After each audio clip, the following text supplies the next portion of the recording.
ओम श्री योग वाशिष्ठ महारामायण निर्वाण प्रकरण 157वां सर्ग। जब सिंधु राजा को उसका मंत्री समझा रहा होगा कि विदुरथ ने तो मोक्ष प्राप्त कर लिया, लेकिन आपने तो अपनी वासना के प्रभाव से भगवती सरस्वती की आराधना करके मांगा भी तो क्या मांगा कि मुझे राज्य मिल जाए। इसके उपरांत वह सिंधु उनसे कहेगा कि हे आर्य, मैं मंदमती पूर्व जन्म में किस अनार्य योनि में पैदा हुआ था, जिसके कारण मेरे पूर्व जन्म के कुसंस्कारों ने मुझे संसार सागर में पटका।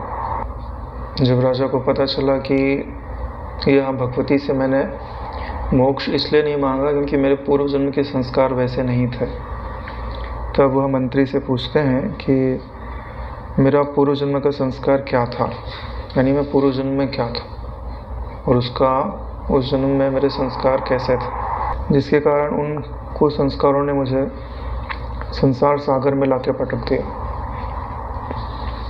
तो मंत्री कहेगा कि हे राजन, क्षण भर सावधान चित्त होकर पूर्व जन्म का रहस्य सुनिए। यानी जब भी किसी रहस्य का उद्घाटन किया जाता है तो कहा जाता है कि आप सावधान चित्त होकर के सुनिए। यह जो चित्त की सावधानता है, ब्रह्म ज्ञान के लिए उसी की सर्वथा आवश्यकता होती है। जो चित्त किसी से तादात्म्य कर ले वह ब्रह्म ज्ञान के लिए उतना उपयोगी नहीं कहा जाता, क्योंकि ब्रह्म ज्ञान का अर्थ ही होता है जो सबको अत्यंत सूक्ष्मता से देखता तो है मगर किसी का संग्रह नहीं करता। ऐसे ही चित्त को ब्रह्म ज्ञान अत्यंत शीघ्रता से हजम हो जाता है, प्राप्त हो जाता है, फलित हो जाता है। आज मेरे द्वारा प्रेरित होकर अज्ञान का विनाश करने वाले मेरे वचन को आप हृदय में धारण करेंगे, यानी मेरे वचनों से आपके हृदय का अज्ञान मिट जाएगा। सोचने की बात है, पहले मंत्री जन भी ज्ञानवान हुआ करते थे और अज्ञानी राजा की सेवा कर रहे हैं। यानी उनके हृदय में यह अज्ञानी है, मैं ज्ञानी हूँ, ऐसा कोई अभिमान नहीं है। शरीरगत कोई अभिमान नहीं होता है। राजा होकर मैं ही राज्य का पालन कर रहा हूँ और मंत्री होकर ही मैं ही राजा को उचित सलाह दे रहा हूँ, ऐसा निश्चय रहता है उनका कि सब में अपने आप को ही देखे। यही तो जीवन मुक्तों की दृष्टि होती है। अब देखिए, जब उन्होंने पूछा है कि मेरे पूर्व जन्म का संस्कार क्या था, तो यह वेदांत का ग्रंथ है ना। तो पूर्व जन्म का संस्कार बतलाने के पहले क्या बताया जाता है कि आप पूर्व में ब्रह्म थे। जब पूर्व की बात ही आ गई तो जब आप में अविद्या नहीं थी उसके बाद ही तो जन्म हुआ। अविद्या के बाद ही तो आपको लगता है कि मेरा जन्म हुआ है। यानी आपका पूर्व जन्म पूछा जाता, पर कौन से जन्म की बात पूछी जा रही है? जब अविद्या नहीं थी। तो सबसे पहले इनके ब्रह्म स्वभाव का वर्णन करेंगे, फिर बाद में बताएंगे कि तुम्हारा क्या संस्कार था जिसके कारण तुमने परमात्मा से मोक्ष नहीं मांगा, राज्य मांगा, और भी अत्यंत तपस्या करने के पश्चात। आदि अंत रहित निर्विकार ब्रह्म शब्द वाच्य मन और वचन का अगोचर सत ही तुम मैं इत्यादि रूप से स्थित है, यानी सर्वात्मा है। यानी जो आदि और अंत से रहित है, यानी जिसका ना प्रारंभ है, जिसकी ना समाप्ति है, जो निर्विकार है। जो निर्विकार होता है सुख उसी में निवास करता है, विकार में कदापि सुख निवास नहीं करता है। जितना आप निर्विकार रहेंगे उतना ही ज़्यादा सुखी रहेंगे। क्यों? क्योंकि आपको तो साफ सुथरा घर अच्छा लगता है ना, मलिनता फैली हो अच्छा लगता है। विकार यानी मलिनताएं फैली हुई हैं। सिर्फ माया ने ऐसा मोहित कर रखा है कि हमको लगता है कि यहीं से हमें सुख की प्राप्ति हो रही है, लेकिन वहाँ से सुख की प्राप्ति हो नहीं रही होती है। भ्रम से ऐसा हमको लगता है। वह सुख हमारे पास पहले से ही उपलब्ध रहता है। जैसे कोई किसी को मूर्ख बनावे, ठीक है, कैसे मूर्ख बनावे कि जैसे कोई हल्का भोला भाला आदमी हो तो बोले देखना थप्पड़ मारूंगा और पीछे से पैसा गिरेगा, पीछे एक आदमी को खड़ा कर देता है, ठीक है, तो उसको थप्पड़ जैसे मारते हैं वैसे पीछे से पैसा गिरता है, 1 रुपया गिरा। बोले वाह, 1 रुपया थप्पड़ मारने से पैसा गिरता है? बोले हाँ। तो उसने समझ लिया थप्पड़ मारने से पैसा गिरता है, तो बोले 2-4 और मार दो।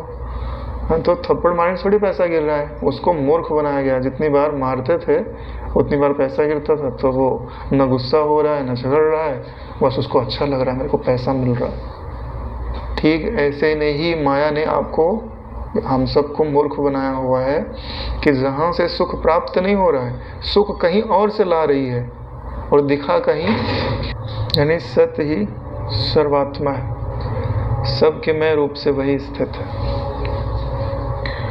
वह ब्रह्म मैं चित हूँ, यानी ज्ञान रूप हूँ, इसलिए चेतु ऐसी संकल्प संबित को स्वयं ही प्राप्त होकर समष्टि व्यष्टि बनकर चित्त रूप से उपाधि में उपाधि का त्याग न करता हुआ जीव सा होकर रहता है। यानी यह जो जीव है इसका पूर्व क्या है? बोले ब्रह्मता। यानी कोई पूछे कि तुम्हारा पहला जन्म क्या था? बोले मैं पहले ब्रह्म ही था। तो बोले अभी तुम जीव रूप में हो? बोले मेरा स्वभाव है क्या? बोले ज्ञान। तो ज्ञान का एक स्वभाव होता है कि वो अपने आप को प्रकट करना चाहता। तो मैं चित्त था, चित्त तो अभी भी हूँ, लेकिन चित्त स्फुरित हो गया, तो उसने उपाधि को धारण कर लिया, चित्त रूपी उपाधि। जैसी उपाधि थी वैसा ही अपने आप को समझने लग गया। अगर उपाधि जो है वो बैल की है तो अपने को बैल समझेगा, सर्प की है तो सर्प समझेगा, मनुष्य की है तो मनुष्य समझेगा, देवता की है तो देवता समझेगा। जैसी उपाधि होगी सो अपने आप को वैसा ही समझता है। लेकिन तत्व की दृष्टि से देखे तो सब में आकाश एक का एक है। चाहे घड़े के अंदर देखो, चाहे सुराही में देखो, चाहे सकोरे में देखो, चाहे दिए में देखो, आकाश तो जो कहते हो, लेकिन आकार की दृष्टि से देखोगे तो सब में आकार अलग अलग दिखाई देते हैं। ऐसे ही मैं आकाश एक का एक हूँ, उपाधि बस कहीं सिंधु का राजा दिखाई देता हूँ, कहीं मंत्री दिखाई देता हूँ, कहीं शत्रु रूप से विदुरथ दिखाई देता हूँ, कहीं सैनिकों के रूप में दिखाई देता हूँ। यानी मैं एक का एक हूँ। यह जो ज्ञान है बहुत उत्तम ज्ञान है जो गुरुजनों से हमें प्राप्त हो रहा है। अभी आपको इसका प्रभाव उतना दिखाई नहीं देता। जब सूक्ष्म यात्राओं पर आप जाते हैं तब इसका प्रभाव बहुत ज़्यादा दिखाई देने में आता है, क्योंकि कई ऐसे स्तर होते हैं, मंडल होते हैं कि जिनको क्रॉस करने के लिए आपको ऊर्जा की आवश्यकता होती है, और वो ऊर्जा सिर्फ चिंतन बदलने मात्र से ही आपको प्राप्त हो जाती है। जैसे अगर आपको लगता है मैं देह हूँ तो आप उस मंडल को क्रॉस नहीं कर सकते। अगर आप यह सोचते हो कि सर्वत्र मैं व्याप्त हूँ आत्मा रूप से, और ये तो शरीर सिर्फ लहर मात्र है, तो जहाँ जल है वहाँ लहर की गति हो ही सकती है। यही अगर आपका दृढ़ निश्चय हो तो कोई भी आवरण आपको रोक नहीं सकता। इसमें जितनी ज़्यादा निष्ठा होगी उतनी ज़्यादा ऊपर के मंडलों में आपकी गति होने लगेगी, सिर्फ चिंतन मात्र से। और कहीं किसी कारण से आपके अंदर हीन भावना आने लग गई, क्षुद्र भावना आने लग गई, तो आपकी गति धीमी हो जाएगी, अवरुद्ध होने लगेगी। चिंतन का ही प्रभाव है। लेकिन यहाँ स्थूल शरीर होने के कारण चिंतन का जो प्रभाव है वो पड़ता तो है, लेकिन हमको क्या देखने की आदत है? स्थूल जगत। तो स्थूल जगत में उसका प्रभाव आने में समय लगता है, इसके लिए लोग अपने चिंतन को शुद्ध करने पर जोर नहीं देते।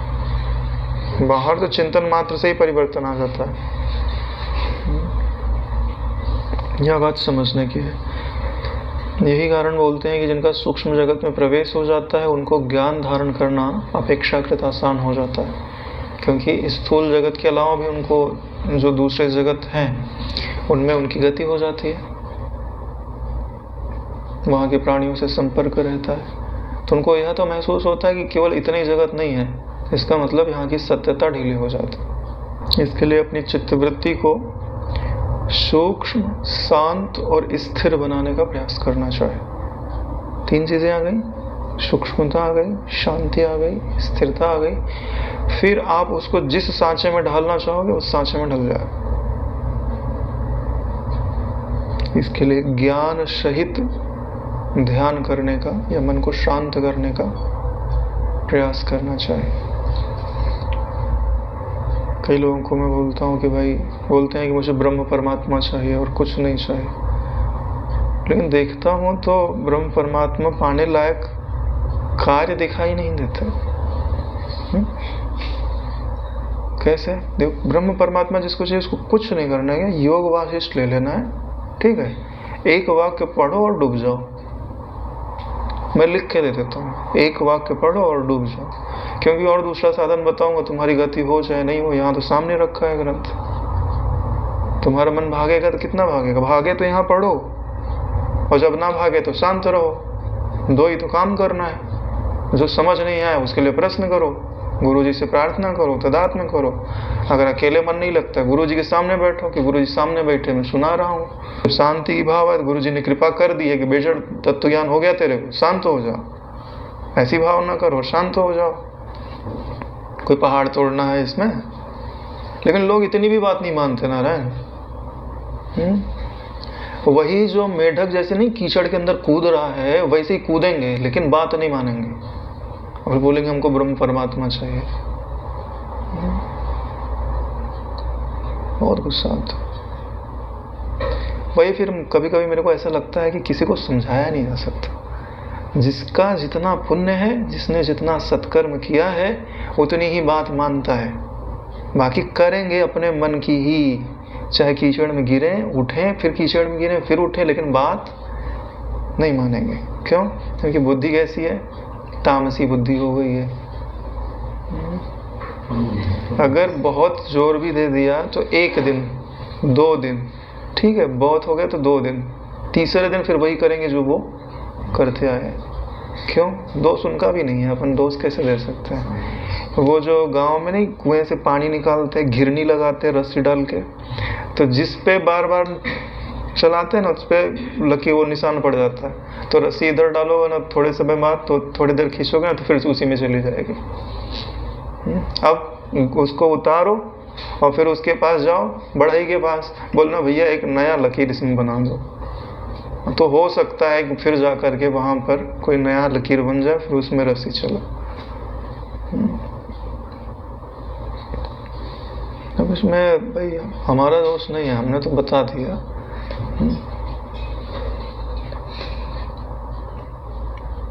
सच में मतलब कोई 20-21 दिन भी करे ना तो अभूतपूर्व परिवर्तन अपने चित्त में देखने लग जाएगा।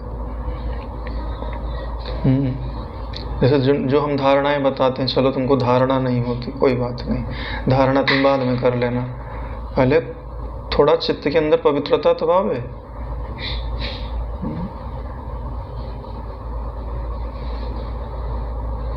गुरुजी ने कितने लोग गए कि बापूजी ज्ञान पाने, बोले ठीक है योग वशिष्ठ पढ़ो। मैंने तो 50 लोगों के मुख से सुना है कि बापूजी के पास गए और उन्होंने बोला भाई योग वशिष्ठ पढ़ो, शांत बैठो, ध्यान करो। यही तो सुना है। और जिनको बोले हैं ना वो तो बिल्कुल ही नहीं पढ़ते।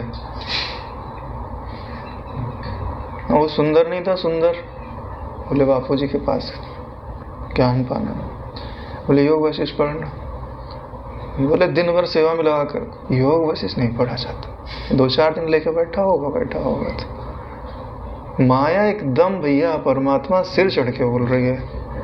इसलिए तो है ना, परमात्मा दुर्लभ नहीं है, परमात्मा को पाने की इच्छा दुर्लभ। इच्छा हो गई तो मिल ही जाता है नारायण, वो भी इंतजार में ही बैठा, कोई तो चाहे मुझे, नहीं मिल जाता। अनुभव नहीं हो रहा है, तुम दृष्टा हो। अरे भाई दृष्टा तो परमात्मा है, गले लग के रहो उसके, देखो परमात्मा से मिलने का आनंद नहीं आया तो बताना। गुरु बुद्ध्यात् मनो नान्यत् सत्यम सत्यम वरानने तन लाभार्थम प्रयत्नस्तु कर्तव्यस्य मनीषिभिः। गुरु कहाँ रहते हैं? तुम्हारी आत्मा में नारायण। जिसको तुम मैं बोलते हो, तुम्हारा मैं क्या है? प्रकाशक ही ना, क्या और कुछ है? विचार के देख लो।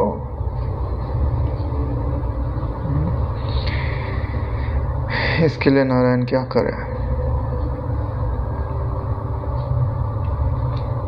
किसी को बोलो, बोले योग वशिष्ठ समझ में नहीं आता है, उनको तो पढ़ने ही नहीं आता है। बाकी सब पढ़ लेंगे, योग वशिष्ठ पढ़ना नहीं आता है। अरे पढ़ो, समझ नहीं आता पूछो भाई इस वाक्य का क्या अर्थ होता है। मतलब हिंदी पढ़ लेते हैं, ऐसी बात नहीं कि अनपढ़ है। सौ बहाने हैं परमात्मा पाने के लिए चले हुए।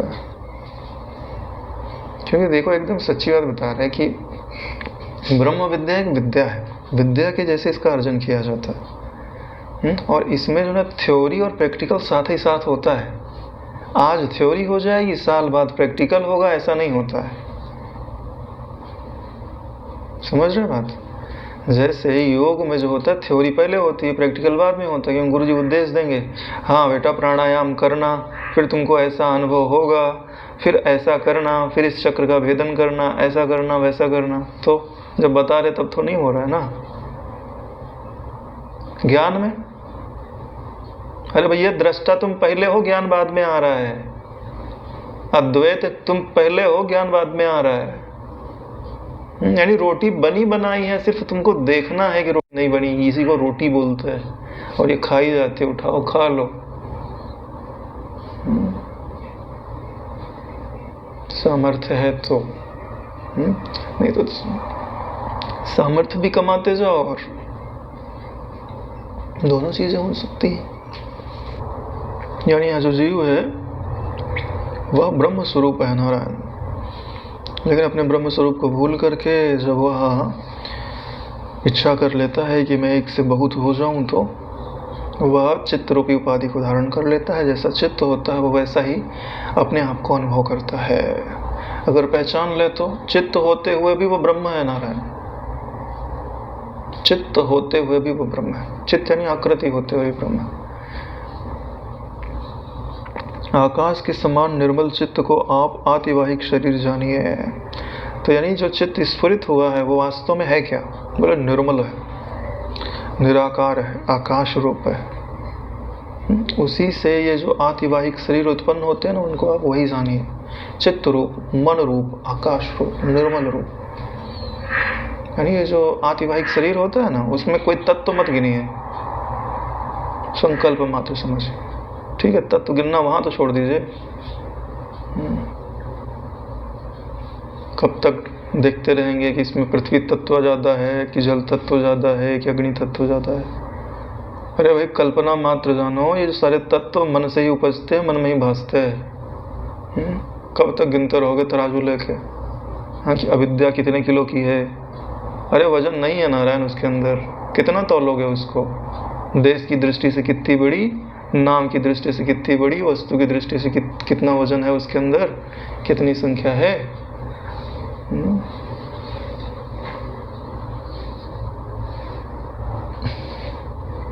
केवल चित्त रूप आतिवाहिक शरीर ही है। इससे अतिरिक्त आदि भौतिक शरीर यहाँ नहीं है, लेकिन हमको आदि भौतिकता भ्रमवश भासते है। ये भ्रम, ये जो तुम्हारा मृत्यु लोक है ना, यहाँ कुछ ज़्यादा ही भासता है। जैसे अभी आपको योग वासिष्ठ आदि में क्या बताया जा रहा है कि वहाँ से चित्त का स्फुरण बंद हुआ, कहीं और स्फुरित हुआ, तो वहाँ वो अपने आप को वैसा देखता है। जैसे ये मुनि महाराज नहीं उसके स्वप्न के अंदर प्रवेश कर गए, तो जब प्रलय आदि के बाद वो अपने आप को देखते हैं तो क्या पाते हैं कि यहीं पे मेरा घर है, ये मेरे पिता है, ये मेरे माता है। वहाँ जन्म वन्म तो हुआ नहीं कि अपने आप को देखे हों कि भाई मैं माँ के पेट में हूँ, उल्टा लटका हूँ, ऐसा तो कुछ नहीं भाषा ना। भाई वर्णन आता अगर उल्टे लटके होते वहाँ पे, तो उनको क्या लगता है कि आए और फिर 16 साल के थे कि ये मेरे पिता है और ये मेरी माता है और मैं ये हूँ और मैं यहाँ रहता हूँ। एकाएक ही संबित फुर गई ना। तो ऐसा कहाँ होता है?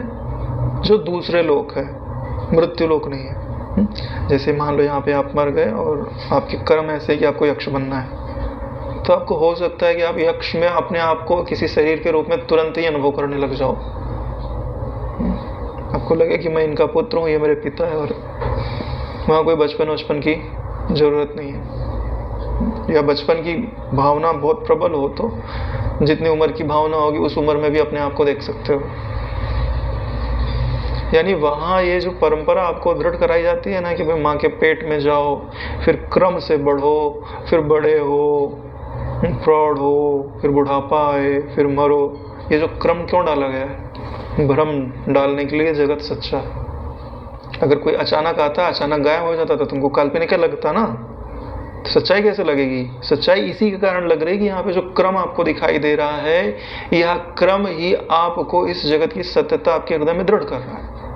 और दूसरे लोकांतर में जाओ तो कोई क्रम दिखाई नहीं देता। एक पल में इधर दिखाई दे रहे हैं, बोले इच्छा हुई वहां जाने के, वहां दिखाई देने लग गए, तो काल्पनिक लगते हैं ना ऐसे। क्या पता थे भी कि नहीं थे, मेरा भ्रम ही तो नहीं था। जैसे कोई देवता प्रकट हुए, तुमको दिखे और फिर आँख को बंद करके फिर से देखो तो नहीं दिखे। हो सकता है मेरे को भ्रम हो गया हो। हाँ, ऐसे तो बोलते लोग। हाँ, सपने में, क्या पता मेरे मतलब दिमाग में कुछ प्रॉब्लम आ गई, जबकि वो सच में आके गया हो। ऐसा क्यों लग रहा है? क्योंकि क्रम दिखाई नहीं दे रहा है। कहाँ से आया, कहाँ। जैसे कोई आदमी आएगा तो आता हुआ दिखाई देता है और जाता हुआ दिखाई देता है, तो हमको क्या लगता है कि सच्चा है, सच में आया था। एकाएक आए और एकाएक चला जाए तो क्या है? बोले काल्पनिक। इसलिए जो तुमको क्रम दिखाई दे रहा है ना, विचार करके इस क्रम को तोड़ दो। ये सब एकाएक ही दिखाई दे रहे हैं और एकाएक ही गायब हो जाते हैं। कैसे? बोले चित्त स्फुरित होता है तो एकाएक आते हैं, चित्त बंद होता है तो एकाएक चले जाते हैं। इसके लिए लो मिथ्या है, लो नई दृष्टि। रोज नया जगत बनता है। जब चित्त स्फुरित होता है ना, सुसुप्ति से नया जगत, नए लोग, वैसे के वैसे दिख तो रहे हैं लेकिन ये सब नए हैं। इनके कोई पुराने कर्म नहीं है, ना कोई शत्रु है ना कोई मित्र है। इसी को बोलते हैं अंतःकरण का निर्माण करना। और होगा कब? जब योग वासिष्ठ पढ़ोगे, शांत बैठोगे, पढ़ोगे शांत बैठो, पढ़ोगे शांत बैठो, तब तो निर्माण होगा। आकाश पाताल से हो जाएगा। कहते हैं हम सत्संग सुनते रहते हैं, ठीक है, सुनते रहे। पूछो आधे घंटे सत्संग सुन ले, क्या सुना? ही कर देते हैं। सुना तो था कुछ, ज्यादा पूछो तो एक ब्रह्म है, उसके सिवाय कुछ नहीं है। मतलब सत्संग में सुना नहीं, पहले से रट के रखा है। क्या बोल के गए गुरुजी, उससे पल्ला ही नहीं पड़ा, पता ही नहीं चला क्या बोल के गए। क्यों? आदत हो गई है। कई लोगों बोलते हो योग वशिष्ठ पढ़ते हो, बोले हम योग वशिष्ठ सुन लेते हैं। अरे भाई सुन लेते हैं, एक वाक्य निकला, समझ में आया नहीं आया, अगला वाक्य आ जाता है। शुक्र करो हम यहाँ पे पढ़ते हैं, एक्सप्लेन करते हैं, तो जो सुनते होंगे तो भेजे में थोड़ा जाता होगा। सच बता रहा हूँ। जो कंटिन्यू पढ़ते जाएं, भले सरल लैंग्वेज में पढ़ते जाएं, आप पकड़ नहीं पाओगे। ये तो मैंने खुद अनुभव किया है। एक ही वाक्य है, अगर उसको हल्का सा भी एक्सप्लेन कर दो ना तो हृदय में बैठ जाता है, क्योंकि चित्त को टाइम मिल जाता है ना अंदर लाने के लिए। प्रणाम है माया को। माया कहते ही उसी को है जो सिर चढ़ के बोला। जादू कहते उसी को है जो सच को ढक दे, सच को दिखाई न देने दे। क्योंकि जादूगर जादू क्यों दिखा रहा है? पैसा कमाने के लिए ना। इतना ही जादू आता तो घर में बैठा नहीं रहता हो, जादू से रुपया पैसा नहीं ला लेता घर में। भाई जादू दिखाता क्यों है जादूगर? To earn money. इतनी बड़ा जादूगर होता तो उसे लोगों के सामने जादू दिखाना नहीं पड़ता, वो जादू से ही बना लेता ना अपने घर के अंदर रुपया, पैसा, जमीन, जायदाद। यह चित्त ही परलोक, इहलोक आदि तथा स्वप्न, जागृत, जीवन, मरण, भोग, मोक्ष आदि संस्कारों से निराकार होकर भी साकार जगत की तरह स्थित है। यानी यह जो जगत आपको दिखाई दे रहा है, इस रूप में आपका चित्त ही स्थित है और वह चित्त निराकार है, साकार नहीं है। तो बोले हमको ये सब तो साकार दिखाई दे रहा है। निराकार होते हुए भी साकार सा भासता है। ठीक वैसे ही जैसे जल में जो बुलबुला है सो आकार, अरे भाई भ्रम से भास रहा है। पहले नहीं था, दिख रहा है, थोड़ी देर में नहीं रहा। अरे बोले हम अपने पिताजी को देख रहे हैं। हाँ, कब से हमारे पिताजी वही है, कहाँ बदले? ऐसे ही बोलते हो ना। अरे भाई मेरे शरीर को देख रहे होगे तो बोले कि ये तो वही तो है आकाश भाई, कल वही बैठे थे।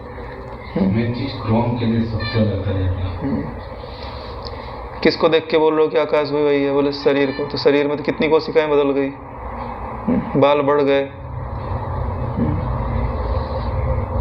यानी शरीर बदल गया। लेकिन सूक्ष्मता से देखने पर पता चलेगा कि शरीर इनका बदल चुका है, क्योंकि परिवर्तन इतने धीरे हो रहा है कि आपकी दृष्टि की सीमा उन्हें पकड़ नहीं पा रही है।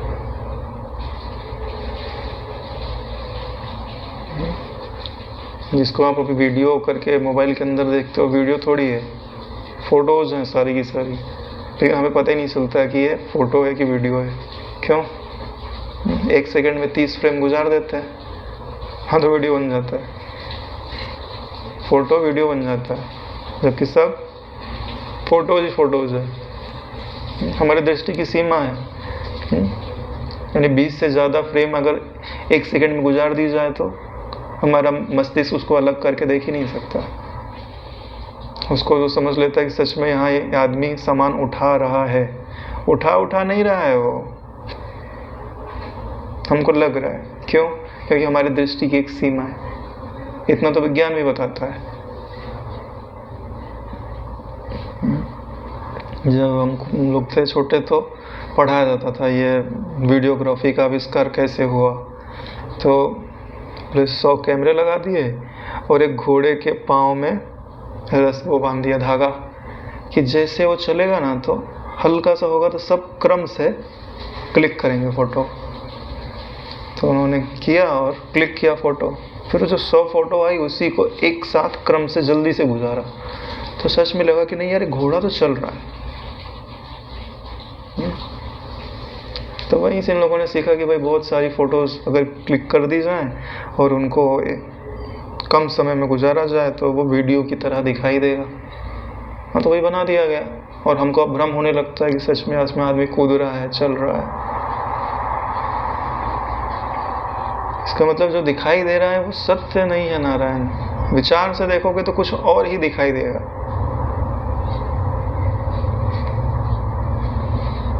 इसलिए तो बोलते हैं तत्व ज्ञान के लिए सूक्ष्म बुद्धि की आवश्यकता होती है। हाँ, जो बाल की खाल निकाल ले हुए, क्योंकि माया ने आवरण डाल के रखा है ना लिमिटेशन का। जो चीज़ जिसकी नहीं है उसको वो चीज़ अनुभव में ला देती है। प्रकाश जो है वो रंग जो है प्रकाश का है, हमको लगता है कि ये वस्त्र जो है ना वो नीला है या लाल है। हमें पता ही नहीं चलता कि ये जो हमको लाल कलर दिखाई दे रहा है या नीला कलर दिखाई दे रहा है, ये प्रकाश का स्वभाव है, कपड़े में रंग नहीं है। अभी देखो ये ट्यूबलाइट वाइट है ना, अभी ट्यूबलाइट रेड कलर की लगा दो, देखो कपड़ों के कलर चेंज हो जाएंगे। तो हरा कलर का शर्ट पहन के आओगे तो हरा नहीं दिखेगा, काला दिखेगा।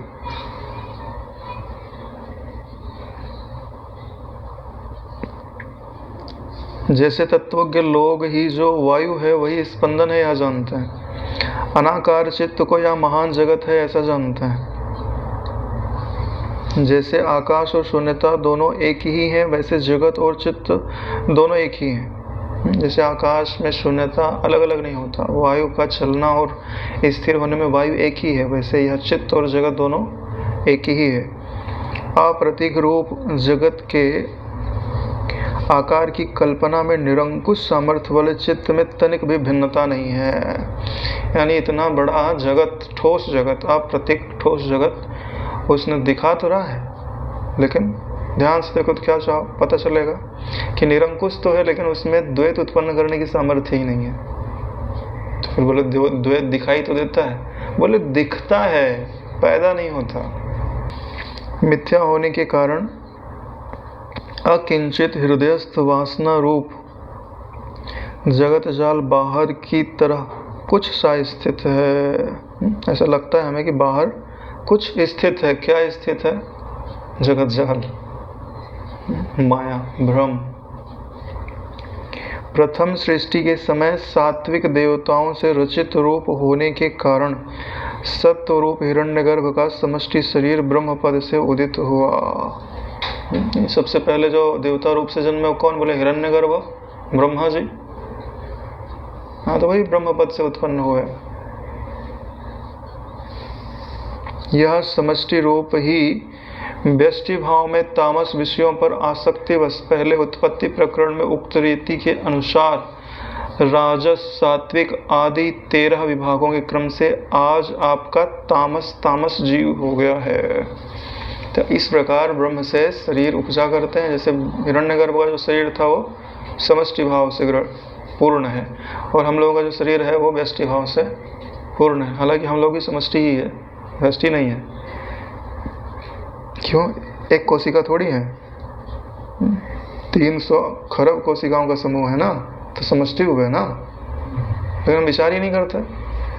हमको क्या लगता है हम भी व्यष्टि है, एक बीज है। एक बीज नहीं हो तुम, अरबों बीज हैं तुम में, अष्टि यानी बीज। विचार करके देखो किस पूरे शरीर में तुम मैं किसको बोलते हो? कौन सी कोशिका को बोलते हो, कौन सी कोशिका को नहीं बोलते हो? बोले जितनी कोशिकाएं हैं उन सबको मिला करके मैं बोलता हूँ, ठीक है? तो फिर तो कोशिकाएं मर जाती हैं तो तुमको मर जाना चाहिए, जन्म जाती हैं तो तुमको जन्म जाना चाहिए। ना तुम उनके मरने के साथ मरते हो, ना उनके जन्मने के साथ जन्मते हो, ना उनके बढ़ने के साथ तुम बढ़ते हो। बचपन में थोड़ी ना इतनी कोशिकाएं थी, कम कोशिकाएं थी। इसका क्या मतलब है? इनके होने ना होने से तुम लोग को प्रभाव नहीं पड़ता। यही तो समझाना चाह रहे हैं कि नारायण तुम शरीर से विलक्षण हो, शरीर नहीं हो तो शरीर की आसक्ति में क्यों फंसे हुए हो? अपने आप की तरफ दृष्टि करो। बोले अपना आपा दिखता ही नहीं है, किस तरफ दृष्टि करे? अरे भाई, जो सब को जान रहा है वो तुम्हारा आपा है। दृश्य में अपने आप को कहाँ ढूंढ रहे हो? उसकी तरफ दृष्टि करने का मतलब होता है कि दृश्य से दृष्टि फेर लो, दृश्य के अभाव में खड़े हो जाओ। तो यहाँ बोलते हैं कि आपका यानी राजा का जो शरीर है, जो जीव है, वो कैसा है? बोले तामस जीव है। उत्पत्ति प्रकरण आदि में जीवों का वर्णन किया गया, जिसमें ये 3 गुण होते हैं, सात्विक, राजस और तामस। तो इन्हें आधार पर उनका वर्णन कर दिया जाता है। जैसे सात्विक जो जीव है तो उनमें 3 का भेद कर देंगे, सात्विक, सात्विकी राजस, सात्विकी तामस। फिर राजस का वर्णन कर देंगे, राजस सात्विकी, राजस राजसी और राजस तामसी। फिर तमोगुण आगे आ जाएगा, तामस सात्विकी, तामस राजस और तामस तामस। तो जो सबसे नीचे वाला जीव होता है ना, अब देखो मंत्री की हिम्मत कितनी है, राजा के सामने बोल तो दे रहा है कि आपका जो जीव है वो कैसा है? बोले तामस है। तामस का मतलब होता है, उसका वर्णन आगे आएगा कि ऐसे जीव जो बहुत काल तक ज्ञान में भटके हुए हैं, और फिर उनको अगर ईश्वर पाने की इच्छा उत्पन्न होती है, ईश्वर की ओर चलते हैं, फिर भी नाना प्रकार की इच्छाएं उनके मार्ग में अवरोध उत्पन्न करते ही रहती है। ऐसे जो जीव हैं जिनकी योनि भी तामसी है और विचार भी तामसी है। जैसे तामस सात्विकी का मतलब क्या होता है? योनि तो तामसी है लेकिन विचार सात्विक है। यानी राक्षस के शरीर में जैसे करकटी को बोध हो गया, तो तामस सात्विकी कही जाएगी नारायण। तामस शरीर है लेकिन तामसी कर्म नहीं है, राजसी कर्म है। दूसरे की सहायता करता है, खुद की भी सहायता करता है, उन्नत होना चाहता है लेकिन उन्नत हो नहीं पा रहा, तो तामस राजसी हो गया। लेकिन उसी में गर्क हो रहा है तो तामसी जीव। तो सबसे नीचे वाला जो जीव है उसको क्या बोल दे रहे हैं? तामस जीव। सिंधु कहेगा, हे महाभाग, तामस क्या कहा जाता है? या कृपया मुझसे बताइए। परम पद में ये संज्ञाएं पहले की ही किसने किया हुआ है? जो संज्ञा यहाँ बता रहे हैं, किसने बनाया है इनको? और तामस का अर्थ क्या होता है? तो मंत्री कहेगा, जैसे यहाँ सा अवयव जंतु के हस्त आदि अवयव है, वैसे ही अवयव विहीन आत्मा की आतिवाहिकता है। जैसे आपके अंग होते हैं ऐसे ही तो जो आतिवाहिक शरीर है, समझ लो तुम्हारा जो अनंत रूप से व्यापा हुआ शरीर है ब्रह्म रूप से, उसी का एक अंग है। ऐसे तुम आतिवाहिक शरीर को समझ सकते हो। फिर आत्मा में यानी स्वव्यष्ट जीवों में वह समष्टि रूप आत्मा ही नाना संज्ञाएं करेगा, नाना प्रकार के भ्रम उत्पन्न करेगा। और आतिवाहिक समष्टिभूत स्वदेह के पंचीकरण द्वारा, जो आतिवाहिक शरीर है आपका समष्टिभूत है, यानी कि आप अपने आप को सब जगह अनुभव करते हो, या जो सब जगह व्याप्त तत्व है उसको अपना मैं मानते हो। जब उसमें पंचीकरण होता है, पंचीकरण का मतलब पांचों भूत आपस में मिल जाता है, तब नाना प्रकार के पिंड बन जाते हैं। उन्हीं पिंडों को आदि भौतिक नाम धारण कर उनके अवयव में पृथ्वी आदि की संज्ञाएं करेगा। जो पृथ्वी आदि संज्ञाएं कब उत्पन्न होती हैं? पंचीकरण के उपरांत। आतिवाहिकता में कोई दुख नहीं होता है, कोई पराधीनता नहीं। वही आत्मरूप संकल्प से स्वप्न तुल्य यह जगत भान होने पर नाम रूप की कल्पना कर आत्मरूप व्यष्टि भाव से स्वयं व्यवहार करेगा, यानी समष्टि भाव को छोड़ देगा। पंचीकरण होने के पश्चात जब उसको एक शरीर प्राप्त हो जाएगा जिसमें वो पांच भूतों को देखेगा, फिर उसी से वह व्यवहार करने लगेगा। लेकिन वास्तव में है क्या कि आत्मरूपी संकल्प से यह स्वप्न तुल्य ही जगत है। व्यवहार में व्यष्टि भाव कल्पना होने पर, समष्टि भाव कल्पना हो तो मुक्ति का कारण, व्यष्टि भाव कल्पना है तो बंधन का कारण। तुम्हें लक्ष्य कर सृष्टि संकल्प रूप से यानी व्यष्टि भाव से जो हिरण्यगर्भ यो स्फुरित हुआ, इसी कारण तुम्हारी आतिवाहिका कार जाति तामसी नाम से प्रसिद्ध की गई। यानी कि जो हिरण्यगर्भ ने संकल्प कर दिया, भाई किसी को सात्विकी का संकल्प कर दिया, किसी को सात्विक राजस का, ऐसे ही करते हुए तुम्हारे हिस्से में कौन सा संकल्प आया? बोले तामसी संकल्प आया। मतलब समझ लो कि तुम्हारा ही संकल्प है हिरण्यगर्भ रूप से, तो इसीलिए तुम्हें तामसी जीव कहा जाता है। हे प्रभु, निर्विकार ब्रह्म के विकारी होकर जीव भाव को प्राप्त होकर विविध नाम की जातियों की कल्पनाएं की गई है। तो ये विविध प्रकार की जो जातियां हैं, इनकी कल्पनाएं कब की गई? जो ब्रह्म तो निर्विकार है, लेकिन जब उपाधि को स्वीकार कर लेता है तो उन उपाधियों में ही विकारों की कल्पना होती है। तो जैसा विकार होता है वैसी जाति कही जाती है। यदि कल्प के आदि में सर्वप्रथमता ही ब्रह्म जीवता को प्राप्त हो तो उसी जन्म में स्वाभाविक ज्ञान और ऐश्वर्य से युक्त बुद्धि से विषय भोग करने वाला जीव उसी जन्म में मुक्ति लाभ करता है। उसकी जाति सात्विकी होती है, जैसे कि सनकादि आदि की। यानी कि जब ब्रह्म से पहला ही जीवन प्राप्त हुआ, उसी जीवन में वैराग्य की प्राप्ति हो जाए, वैराग्य के अनंतर ज्ञान की प्राप्ति हो जाए, मुक्ति की प्राप्ति हो जाए, तो ऐसे जो जीव होते हैं उन्हें सात्विकी कहा जाता है। उदाहरण देते हैं, जैसे सनक हैं, सनकादि हैं, सनंदन है, सनत है। हे सम्मान प्रद, कुछ समय तक जन्म के हेतु अज्ञान के रहने पर उसी जन्म में ज्ञान ऐश्वर्य आदि सुंदर गुणों से युक्त होकर यदि मुक्ति होती है तो वह जाति की जानकारी रखने वालों में श्रेष्ठ पुरुषों द्वारा केवल सात्विक जाति कही जाती है। तो वो जाति सात्विक जाति कही जाती है, और वो प्राणी जो है सात्विकी कहा जाता है। ठीक है, तो सात्विक जाति कौन सी हुई? जो थोड़े समय तक ज्ञान रहा, फिर उसी जन्म में उसने ज्ञान प्राप्त कर लिया, तो ऐसी जो जाति है उन्हें क्या कहा जाता है? सात्विक जाति।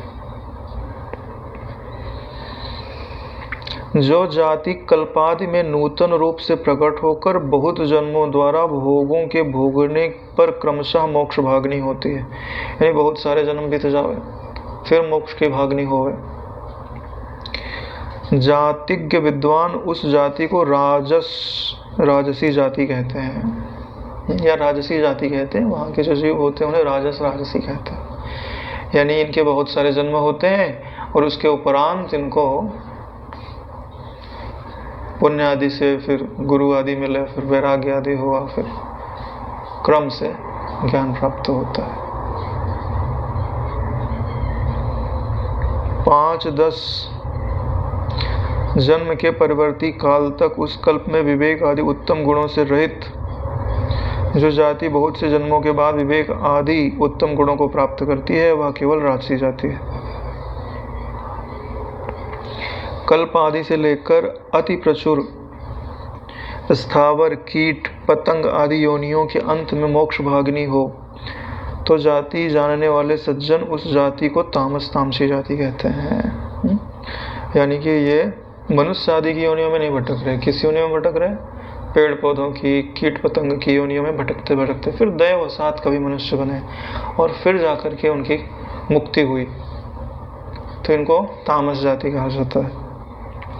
अनुत्कृष्ट यानी कि राक्षस, पिशाच, शूद्र आदि अनेक जन्मों से यदि मोक्ष भागिनी हो तो जाति विशारद उस जाति को केवल तामसी कहते हैं। हे सत्कारकारिन, इस क्रम से जातियों के अनेक भेदों की कल्पना है। उन जातियों में से आप इस तामस तामसी जाति में उत्पन्न हुए हैं, क्योंकि ब्याह थे ना पहले, ये जो तामस काम ही कर रहे थे वहां पर। महाराज, आपके अनेक जन्म व्यतीत हो चुके हैं। अब देखो, ब्रह्म से पहले चालू किए, फिर उनको समष्टि भाव में हिरण्यगर्भ रूप में दिखाया, फिर व्यष्टि भाव में तामस तामसी जाति में दिखाया। अब इनके जो वास्तविक जन्म पूर्व आदि के हुए हैं 2-4, उनकी बात बताएंगे कि हे वीर, उन विविध विचित्र जन्मों को मैं जानता हूँ, आप उन्हें नहीं जानते। इसी भेद से महासौ शरीर वाले तथा असीम आकाशगामी आपने यह समय व्यर्थ बिताया है। यानी बात बता दिया इन्होंने कि कौन सा जन्म था इनका, जो इनका शरीर बहुत विशाल था और फिर आकाशगामी हुए थे, फिर वहाँ से ऊब करके शरीर छोड़ा था, गिरा था। वो सारी बातें उसने यहाँ पर उनको बता दी हैं। तो वो जो आपने काम किया था वो सब समय ही व्यर्थ बिताया है। इस प्रकार जब आप तामस जन्म से उत्पन्न हुए हैं, तब आपका इस संसार रूपी गर्त से छुटकारा पाना दुर्लभ है। ऐसी जाति आपकी है तो छुटकारा पाना दुर्लभ। संस्कार ऐसे है ना, कोई क्या करे। जैसे कोई ब्राह्मण परिवार में जन्म है तो वेद मंत्र बचपन से सुनने को मिल रहा है, जप करो, ध्यान करो, सात्विक आहार मिल रहा है। कलयुग में भले भ्रष्ट हो गए, पहले तो मिलता था, लेकिन कोई अगर ऐसे ही चांडाल की योनि में जन्म ले तो कोई संस्कार ही नहीं है बेचारे को। अगर उसको ज्ञान पाना है तो बड़ा प्रयास करना पड़ेगा, क्योंकि तो विद्या ही नहीं पढ़ सकता। सिंधु कहेगा, यह प्राक्तन अधम तामस तामसी जीव जाति किस उपाय से दबाई जा सकती है? वो उपाय मुझे बताओ कि इसे छुटकारा कैसे पाया जा सकता है। हे आर्य, उस उपाय को कहिए। यदि वैसा कोई शोधक प्रकार होगा तो मैं जीवन भर उसी प्रकार से रहूँगा, अथवा अतएव कृपया उसे मुझसे कहिए। यानी जो भी आप मुझे उपाय बताएंगे, जीवन भर में उसका पालन करूँगा। मंत्री कहेगा कि हे महामते, ये जो बात मंत्री बता रहा है बहुत काम की बात। इस त्रिलोकी में ऐसा कोई पदार्थ नहीं है जो उद्वेग रहित पुरुष प्रयत्न से उपलब्ध न हो सका। इस त्रिलोकी में ऐसा कोई पदार्थ नहीं है जो उद्वेग रहित मतलब हाँ, जैसे नहीं, बुद्ध भगवान जो है तपस्या कर रहे थे, हाँ, तो बोले थक गए, अब चले जाते हैं घर, नहीं होगा, ये परमात्मा नहीं मिलेगा। फिर बैठे थे गुफा में, देख रहे हैं मकड़ी चढ़ रही है, थोड़ा चढ़े गिर जाए, चढ़े फिर और चढ़े फिर गिर जाए। कई बार चढ़ी, कई बार गिरी, लेकिन देख रहे हैं उसको। एक बार अंत में वो चढ़ी गई। तो बोले, जब मकड़ी जो है इतने बार गिरने पर भी अपना प्रयास नहीं छोड़ रही है, तो मैं इतने बार असफल होने पर भी अपना प्रयास कैसे छोड़ दूं? फिर वो लगे तो उन्होंने प्राप्ति ही कर लिया। वही बात बता रहे हैं, उद्वेग रहित इसी को बोलते हैं कि विपरीत परिणाम आने पर भी अपना प्रयत्न न छोड़े, जबकि उसका प्रयत्न जो है वो बढ़ जाए। ऐसे अंतःकरण दुर्लभ होता है। दुर्लभ, वेरी रेयर, अभाव है, मतलब बहुत दुर्लभता है इनकी। क्यों? क्योंकि रिजल्ट आवे तो व्यक्ति चलता है, रिजल्ट नहीं आवे तो हिम्मत हार जाता है हमारा। उनको ऐसा हो कि जितना रिजल्ट ना हो उतना उसका प्रयास बढ़ते जाओ। उसको मनुष्य नहीं कह सकते भगवान, उसको देवता ही जानो, क्योंकि मनुष्य का स्वभाव ये नहीं होता।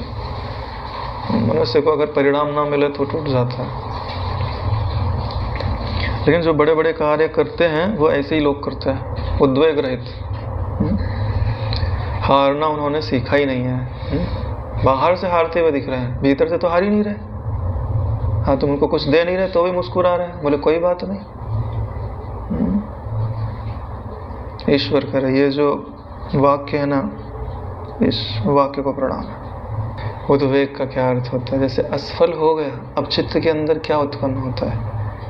लगता है रास्ता सही नहीं है, फरियाद उपजती है, शिकायत उपजती है, और हम ईश्वर को दोष देते हैं या किसी को भी दोष देते हैं। तो जो हृदय के अंदर ऐसी बातें उपज रही हैं, सब क्या है? वेग, उद्वेग। उद्वेग का मतलब क्या होता है? तेजी से हमारे चित्त पे जो आरूढ़ हो जाए उसे को बोलते हैं उद्वेग।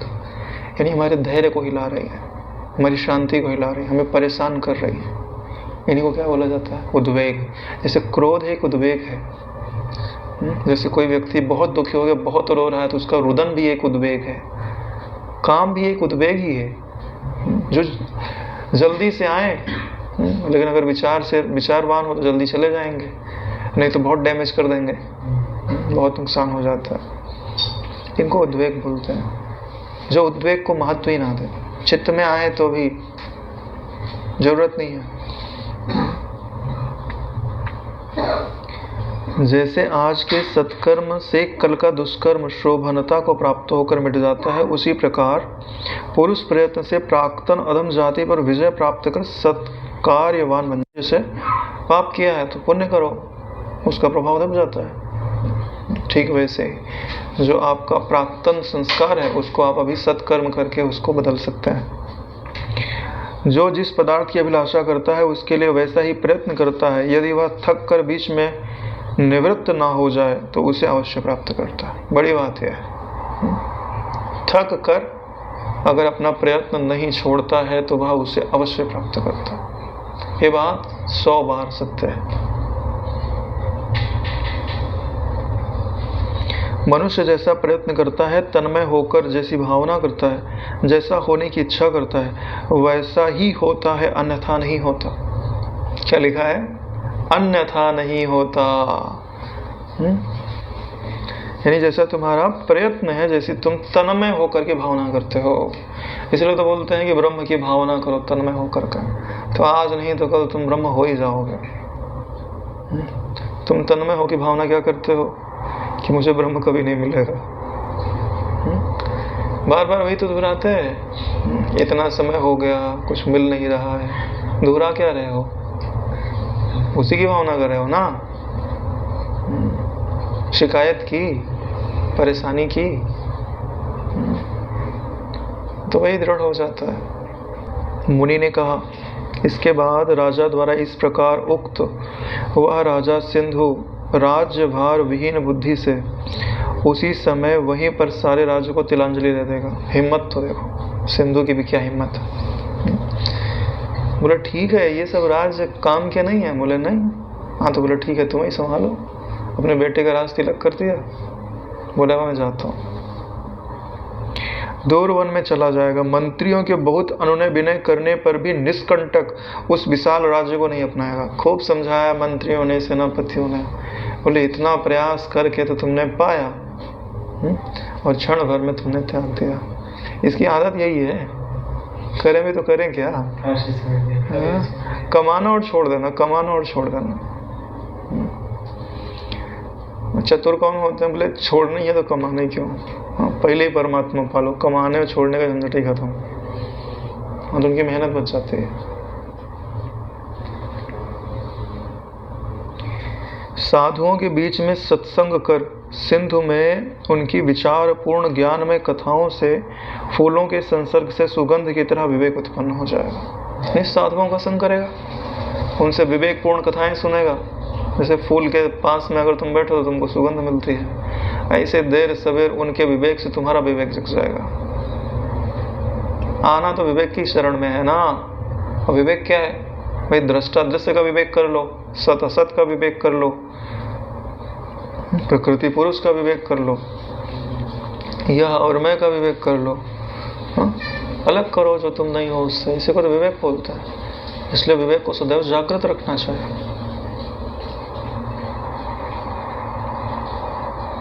इसके पश्चात कैसे यह जन्म हुआ, यह अपने आप को समझाएगा। कहाँ से संसार आए ये समझाएगा। यूँ निरंतर विचार करने पर वह जीवन मुक्त हो जाएगा। यानी जीवन मुक्ति कैसे मिलती है? विचार से मिलती है नारायण। नहीं तो तपस्या तो इसने युगों तक की है नारायण। होना होता तपस्या से तो बोध उसी समय हो जाता, तप से बोध नहीं होता, बोध विचार से होता है। लेकिन विचार में तप अनिवार्य है, बिना तप के ज्ञान भी स्थिर नहीं होता। माचिस कितनी देर जलेगा? दिया भी तो होना चाहिए, माचिस तो जल के बुझ जाएगा। ऐसे ही खाली विचार करोगे तो माचिस जितनी रोशनी होगी लेकिन जलेगा नहीं, बुझ जाएगा थोड़ी देर में। ठीक है, ऐसे ही विचार होता है। अभी जिनके अंदर संयम नहीं है, धारणा शक्ति नहीं है, निधिध्यासन नहीं करते, हाँ बढ़िया थोड़ी देर विचार करने लगोगे, हाँ बढ़िया तत्वज्ञ तो है, प्रकाश तो देखा, लेकिन कितनी देर? क्षण भर, फिर वही का वही अंधेरा है।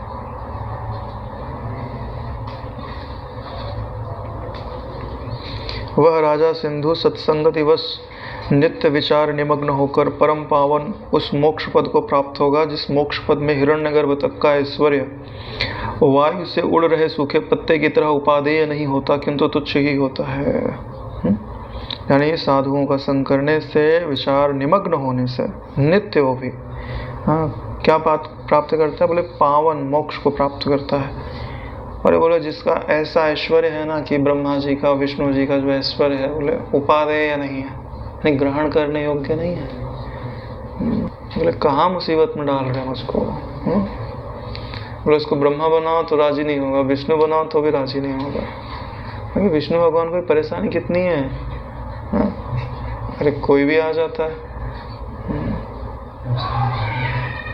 कोई भी राक्षस उत्पन्न हो जाते हैं, जाओ फिर मारो उनको। धरती पे रावण से लड़ने के लिए आना पड़ता है, तो कितनी परेशानी। इसके लिए यहीं पर यह 157वां सर्ग समाप्त होता है, यहीं पे विश्राम देता है।